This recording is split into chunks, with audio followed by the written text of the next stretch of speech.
Hi, Doug Franklin with you again for our session number 6 on how to disciple a student. We've been talking about a process for discipleship, and we've been talking about some hard stuff. Let me kind of go back, just remind us. We got to build meaningful relationships. We got to share our story of transformation. We got to ask really intentional questions. And then we got to be able to help students make applications, the hard stuff, the really hard stuff. I hope you're tracking with me and you're seeing how those relationships, those deep relationships, move into a trust so that we can talk about our story of redemption that leads students to understanding grace. And we can move into intentional questions so they really get truth. And then we can move into application so they can really face their need to change. And now we go to the very last step, which is accountability. We got to hold students accountable for their applications. This is tricky stuff. And so I want to give you some pro tips on how to do this. Because your students, if they're anything like my students, they are going to not follow through. That's just part of the life of a young disciple, is that they have to learn through not following through what that means in their relationship with you and how much you desire to see them follow through. So be prepared for this. They probably are not going to follow through. Your response to their not following through, this is the key to accountability. I always look at a young student's discipleship growth like this. It's up and down, right? There's going to be some good days and there's going to be some bad days. And how we respond to those days, those different days, is going to say a lot about our relationship with the student. So when I go to hold a student accountable, I'll go back to my example from the last session. Are you going to love your brother more? Thursday afternoon, going to make him a sandwich when he gets home, and I am going to share Jesus, talk about Jesus with my younger brother. And then I was going to call on Friday and hold him accountable to that, right? So when I call on Friday and he goes, no, I didn't do it. My response to that is really an important one.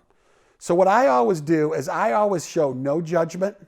I always show no disappointment. I'm totally flexible. And what I want them to know is that perseverance is the key. So I'll say to that student, okay, I totally understand. Maybe yesterday was not the day. How about next Thursday? And I'm going to say it with a smile on my face. Not a lot of disappointment. I'm going to be really flexible. And I'm going to understand that this is going to take a couple of Thursdays until we actually get this application done. And it really isn't about just doing the application. It really is about how they feel about their brother, how they're concerned about their brother. And so I'm going to talk about that again. I'm going to go back to, if you want to show your brother you love him more, it isn't just about doing this activity for me. This is really about opening up your heart and saying, Lord, I love my brother. How do I show him that? How do I do that? How do I really care for him? And we made this application of making a sandwich and talking to him about his relationship with Christ. Great. But you've got to want to do that. Where does that want come from? Where does that desire come from? Listen, I'm teaching again. I am asking intentional questions again. I'm going back through the whole thing.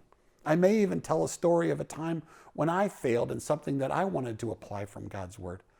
But I'm going to share with this student so that this student knows that I am in it for the long haul. I am not going anywhere, and I am going to persevere with them as they go through the ups and downs of being a disciple of Jesus Christ.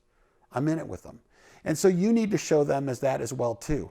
No judgment, no condemnation, but a willingness to say, let's do it again. Let's try it again. Let's get out there. And then do some teaching. Help them understand why it's important, why they made this commitment, why this application mattered.